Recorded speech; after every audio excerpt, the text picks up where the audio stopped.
महाराष्ट्रातील रायगड जिल्ह्यातील बहुचर्चित लोणेरे येथील हत्याकांडातील आरोपीच्या अखेर पोलिसांनी मुसक्या आवळल्यात। या प्रकरणातील आरोपी अनिस मालदार राहणार मालदारवाडी जिल्हा रत्नागिरी आणि तरुणीला अतिशय क्रूर पद्धतीने जीवे ठार मारलं।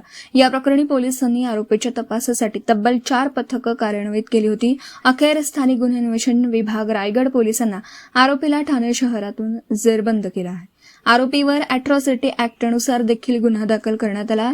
रायगड जिल्हा पोलीस अधीक्षक अचल दलाल यांच्या मार्गदर्शनाखाली ही कारवाई करण्यात आली।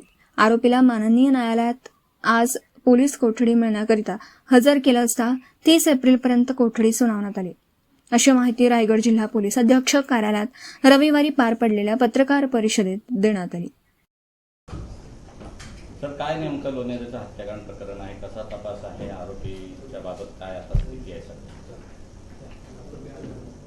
लोणेरेला ओंकार लॉजमध्ये एका महिलेची निर्गुण हत्या केली गेलेली होती। त्या हत्येचा आरोपी अनिस मालदार याला पोलीस गुन्हा दाखल झाल्यापासून शोधत होते। महाराष्ट्राच्या विविध जिल्ह्यांमध्ये पोलिसांची पथकं त्यासाठी कार्यरत होती। पोलिसांना मिळालेल्या गोपनीय माहितीच्या आधारे काल त्याला ताब्यात घेण्यात आलेलं आहे, अटक करण्यात आलं। आज माननीय न्यायालयासमोर त्याला हजर करण्यात आलेलं आहे। माननीय न्यायालयानं त्याला 30 एप्रिलपर्यंतची पोलीस कस्टडी दिलेली आहे। त्याचे इंट्रोगेशन्स केल्यानंतर तपासातला पुढचा प्रगती जो आहे किंवा फॅक्ट्स ज्या आहेत त्या उजेडात येणार आहेत। सध्या आरोपी कालच अरेस्ट झालेला असल्यामुळे तपास अत्यंत प्राथमिक स्थितीमध्ये आहे। थँक्यू। तपास पथकं साधारणतः किती मार्गावरती होती आणि कशा पद्धतीने कोणत्या ठिकाणी रायगडच्या पोलिसांनी त्याला जेरबंद केलं? 8 ते 9 तपास पथकं रत्नागिरी जिल्ह्यामध्ये ठाण्याला, मुंबईला, नवी मुंबईला आरोपीचा शोध घेत होती।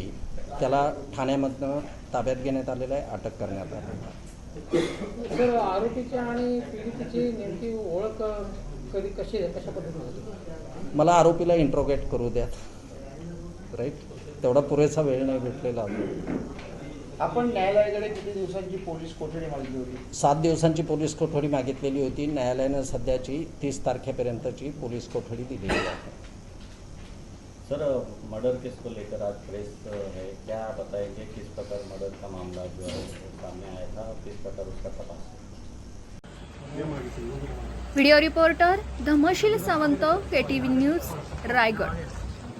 आपल्या परिसरातील बातम्या आमच्यापर्यंत पोहोचवण्यासाठी स्क्रीनवर दिलेल्या क्रमांकावर संपर्क साधू शकता। दूरध्वनी क्रमांक 9833235011। त्याचप्रमाणे अधिक माहितीसाठी स्क्रीनवर दिलेल्या KTV न्यूजच्या ईमेल आयडीवर देखील संपर्क करता येईल।